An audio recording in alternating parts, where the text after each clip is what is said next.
Hello everyone, very very good morning, good afternoon, good evening.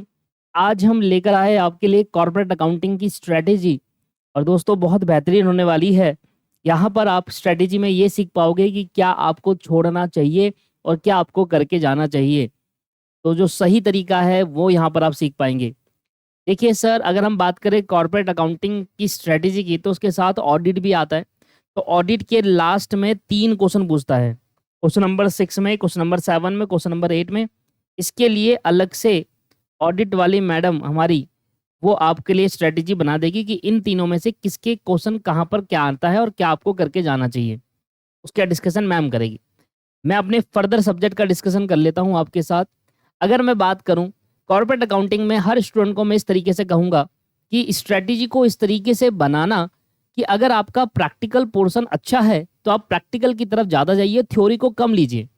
और अगर आपका theoretical portion अच्छा है तो थ्योरेटिकल पोर्शन को ज़्यादा करिए और प्रैक्टिकल को कम लीजिए, क्योंकि बहुत सारे स्टूडेंट डिफरेंट कैटेगरी के होते हैं। भाई किसी को प्रैक्टिकल अच्छा लगता है तो प्रैक्टिकल फोकस करता है, थ्योरी कम करता है।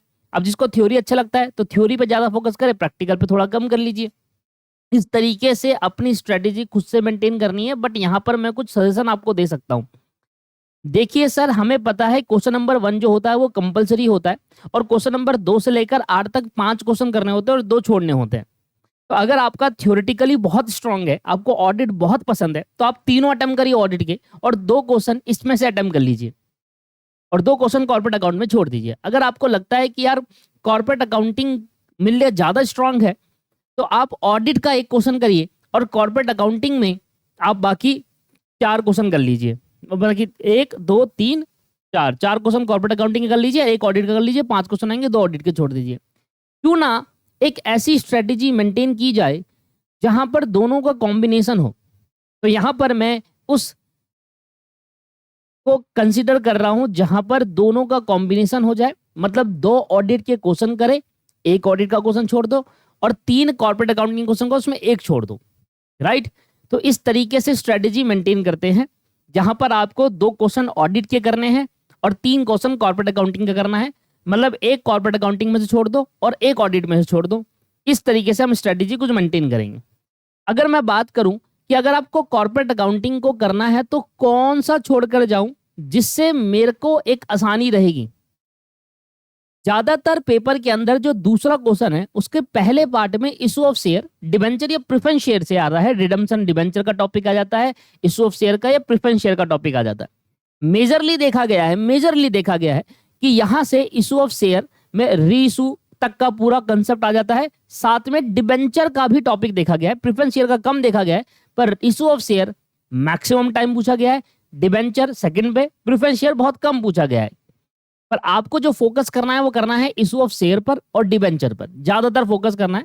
प्रेफरेंस शेयर को भी एक बार एंट्री देख लेना कि आ गया तो कर लूंगा। दूसरे वाले पार्ट के अंदर 90% केस के अंदर अंडर राइटर कमीशन पूछा जाता है। 90% केस के अंदर अंडर राइटर कमीशन पूछा गया। तो 90% केस के अंदर अंडर राइटर कमीशन पूछा जाता है, पर जून 2025 अटेम्प्ट के अंदर अंडर राइटर कमीशन आया ही नहीं और इंस्टीट्यूट खेल गया बच्चों के साथ। हर बार अंडर राइटर कमीशन पूछा था, जून अटेम्प्ट के अंदर चेंज कर दिया। एमटीपी में इनफैक्ट अंडर राइटर कमीशन दिया गया था, जून अटेम्प्ट के अंदर चेंज कर दिया। इस बार भी एमटीपी में अंडर राइटर कमीशन दिया, इस बार भी देखना दिसंबर अटेम्प्ट के अंदर मुझे लगता है कुछ चेंजेस कर देगा। तो दूसरे वाले क्वेश्चन के अंदर इंस्टीट्यूट अपने पैटर्न्स के अंदर चेंजेस कर रहा है। दूसरे वाले क्वेश्चन के अंदर उसमें क्या होता है, क्वेश्चन देता है इशू ऑफ शेयर का एमटीपी के अंदर, दोनों एमटीपी में, या इशू ऑफ शेयर डिवेंचर का क्वेश्चन देगा और पूछ लेगा बायबैक का। तो अगर आपको दूसरा क्वेश्चन अटेम्प्ट करना है तो आपको मॉड्यूल 1 पूरा करके जाना है, ईच एंड एवरी कॉन्सेप्ट करके जाने हैं। सर अंडर राइटर कमीशन का एमटीपी में था, पर दिया कौन सा एग्जाम के अंदर, रिडम्पशन ऑफ डिबेंचर का। तो अगर आपको इसमें से कुछ इंपॉर्टेंट सिलेक्शन करना है तो इशू ऑफ शेयर करके जाओ, बायबैक करके जाओ, स्वेट इक्विटी करके जाओ, right issue, bonus issue, debenture, redemption of debenture, ये जरूर करके जाना। अंडर राइटर तो करना ही है, खैर वो तो आपके 90% केस में, पर पिछले टाइम के अंदर चेंज कर दिया था। तो मैं आपको ये सजेस्ट करूंगा कि अगर आप दूसरा क्वेश्चन अटेम्प्ट करना चाहते हैं पेपर के अंदर तो दूसरे क्वेश्चन को अटेम्प्ट करने के लिए आपको मॉड्यूल 1 का ईच एंड एवरी कॉन्सेप्ट पढ़कर जाना पड़ेगा, क्योंकि यहां पर अब इंस्टीट्यूट पेपर पैटर्न के अंदर चेंज कर दे रहा है। ऐसा नहीं हो देखने को मिल रहा कि इंस्टीट्यूट ने पूछा है एमटीपी के अंदर पहला क्वेश्चन के अंदर इशू ऑफ शेयर आएगा तो जरूरी नहीं है इशू ऑफ शेयर आएगा, वो मॉड्यूल 1 से ही देगा। इंस्टीट्यूट मॉड्यूल 1 से ही देगा, पेपर पैटर्न में चेंज ऐसा नहीं है कि मॉड्यूल 1 की जगह 2 दे देगा, नहीं, देगा मॉड्यूल 1 से ही, पर क्योंकि मॉड्यूल 1 बहुत बड़ा है तो वो ऊपर नीचे कर सकता है। अंडरराइटर की जगह पर रिडम्पशन ऑफ डिवेंचर दे सकता है हैवी मॉड्यूल 1 का, और इशू ऑफ शेयर की जगह बायबैक दे सकता है, जो कि पिछले वाले केस के अंदर हुआ। दूसरे क्वेश्चन थोड़ा सा अटपटा सा लगता है, पर क्योंकि स्टूडेंट, हर एक स्टूडेंट पहला चैप्टर हर स्टूडेंट पढ़ता है, क्योंकि स्टार्टिंग ही सिलेबस की पहले चैप्टर से होती है, तो मैं आपको सजेस्ट नहीं करूंगा इस चैप्टर को, इस दूसरे क्वेश्चन को आप एग्जाम में छोड़कर आना, क्योंकि सभी बच्चों ने दूसरा क्वेश्चन के जो कॉन्सेप्ट है मॉड्यूल 1 जो है वो सभी स्टूडेंट ने करा होगा। तो मेरे सजेशन के अनुसार आपको दूसरा क्वेश्चन करना चाहिए, जिसमें आपको हर एक पार्ट करके जाना चाहिए मॉड्यूल 1 का। इस बार आप खेल नहीं खेलेंगे, इस बार आप ऐसा नहीं करेंगे कि मैं एमटीपी के बेस पर अपनी तैयारी करके जाता हूं। पिछली बार स्टूडेंट गड़बड़ कर गए थे, एमटीपी के बेस पर तैयारी कर गए थे, अंडरराइटर सोचा था, आगे रिडम्पशन। अगर किसी बच्चे ने रिडम्पशन की तैयारी नहीं करी होगी तो गड़बड़ हो जाएगी। इस बार पर्सनली मैं आपको फोकसली सजेस्ट कर रहा हूं, मॉड्यूल 1 पूरा करके जाना है अगर दूसरा क्वार्टर अटेम्प्ट करना चाहते हो तो। तीसरा क्वेश्चन वही फाइनेंशियल स्टेटमेंट का है, अगर आप ये करके जाते हैं तो तीसरे क्वेश्चन के अंदर आपको 14 मार्क्स इजीली मिल सकते हैं, और मैं आपको रिकमेंड भी करूंगा, क्योंकि आपको मेहनत इस पे कम करनी है और मार्क्स आपके ज्यादा है। अब आ जाता है सर दूसरा, तीसरा, चौथे और पांचवे में से क्या करना है। देखिए, देखा ये गया है कि जो आपका बैंकिंग, इंश्योरेंस और इलेक्ट्रिसिटी है, इनमें जो टॉपिक्स होते हैं वो ज्यादातर छोटे छोटे टॉपिक्स पूछता है। बैंकिंग की क्लास मैंने डाली हुई है फास्ट ट्रैक की, इंश्योरेंस की क्लास भी डाली है, इलेक्ट्रिसिटी की भी जल्दी डाल दूंगा, 2 क्लास में इलेक्ट्रिसिटी भी खत्म हो जाएगा, जल्दी फास्ट ट्रैक के अंदर वो भी आ जाएगा। पूरे फास्ट ट्रैक के अंदर ये पढ़ा हुआ है, ये पढ़ा हुआ है, दोनों चीजें, मतलब ये दो चीज फास्ट ट्रैक के अंदर पढ़ा है, बैंकिंग, इंश्योरेंस, और वो तो पूरा ही डिस्कस करा हुआ है मैंने पहला चैप्टर पूरे फास्ट ट्रैक के अंदर। अभी जो मुझे कराना है फास्ट ट्रैक के अंदर वो accounting standard, cash flow statement और फाइनेंशियल स्टेटमेंट कराना है, ये 3 चैप्टर कराने।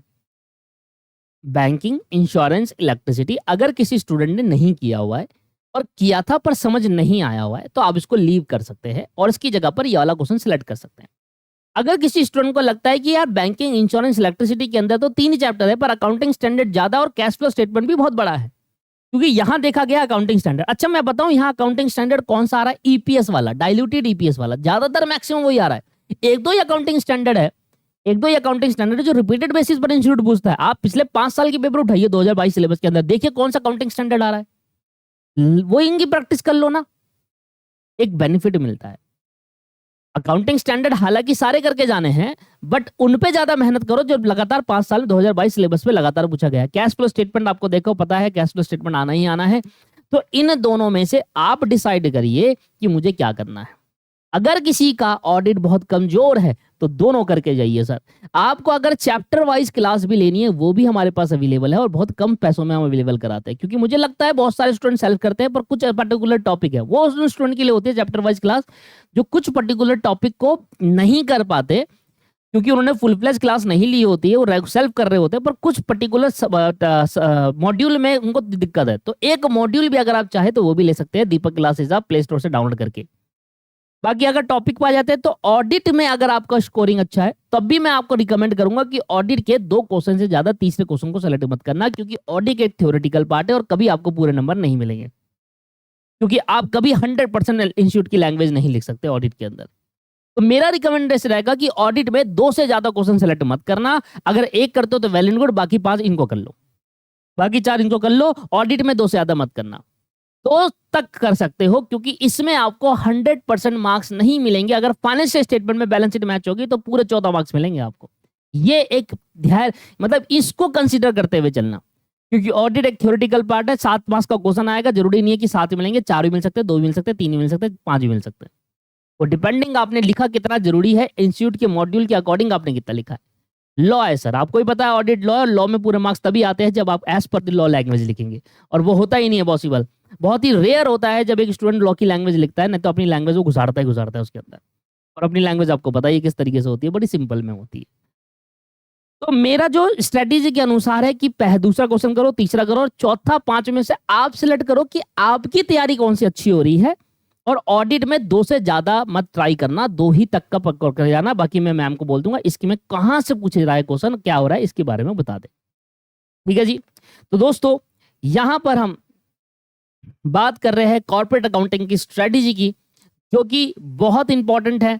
इस पे फोकस करिए, क्या करना है, क्या छोड़कर जाना है। जो छोड़कर जाना है उसको पूरा ही छोड़ दो। अगर आपको लगता है कि बैंकिंग, इंश्योरेंस, इलेक्ट्रिसिटी, मैं चौथा क्वेश्चन ट्राई नहीं करूंगा, तो फिर बैंकिंग, इंश्योरेंस, इलेक्ट्रिसिटी करो ही मत करो भाई। वो आए उसमें रहे। जब मुझे चौथा क्वेश्चन करना ही नहीं है तो मैं अपनी सारी एनर्जी, सारी मेहनत उस पर चैप्टर पे क्यों लगाऊं, मैं ये कहना चाह रहा हूं। जब मुझे मान लो पांचवा नहीं करना, तो accounting standard, cash flow statement पता है पांचों को। ये तो सबसे अच्छी बात है हमारे इंस्टीट्यूट की, हमें पता होता है कि कौन सी जगह पर कौन सा क्वेश्चन आ रहा है। सीए के अंदर जाइए आप बता ही नहीं पाएंगे कि कौन से वाला क्वेश्चन किस जगह पर पूछता है। अगर वो दूसरे क्वेश्चन का पहले पार्ट में इशू ऑफ डिबेंचर देता, कल को कैश फ्लो दे देगा।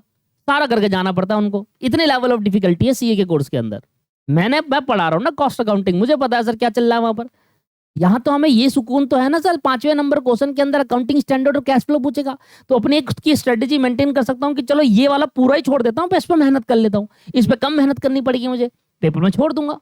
ये बहुत अच्छी चीज है हमारे इंस्टीट्यूट की, जो हमारे पेपर पैटर्न बहुत अच्छे से आता है। जो पेपर पैटर्न इंस्टीट्यूट देता है वो उसको एक्चुअली फॉलो करता है। सीए के अंदर ऐसा नहीं होता, एमटीवी में कुछ और दे रहा है और पूछ कुछ और रहा है। डिफिकल्टी लेवल उनको सब करके जाना पड़ता है। तो ये हमारे बहुत अच्छी बात है हमारे इंस्टीट्यूट की, ठीक है, जो हमारे पेपर को बहुत थोड़ा लाइटली रखा है उन्होंने।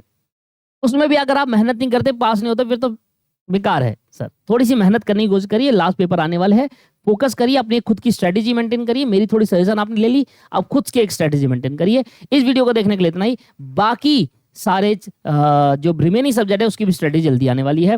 Have a nice day, bye bye, take care, thank you.